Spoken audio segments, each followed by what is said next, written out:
ஜன்னல் கம்பி உந்தன் கைகள் பட்டு பட்டு வெள்ளி கம்பி என்று ஆகியது.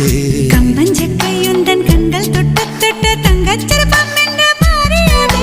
ஜன்னல் கம்பி உந்தன் கைகள் பட்டு பட்டு வெள்ளி கம்பி என்று ஆகியது. கம்பஞ்சக்கை உந்தன் கண்கள் தொட்டு தொட்டு தங்கச்சிற்பம் என்று மாறியது. பூக்கும் புன்னகையாலே என் தோள்கள் ரெக்கைகளாக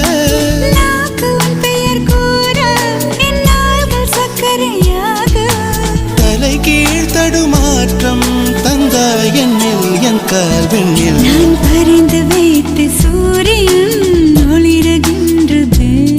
நான் நடந்து சென்ற மணல் வெளி மலருகின்றதே.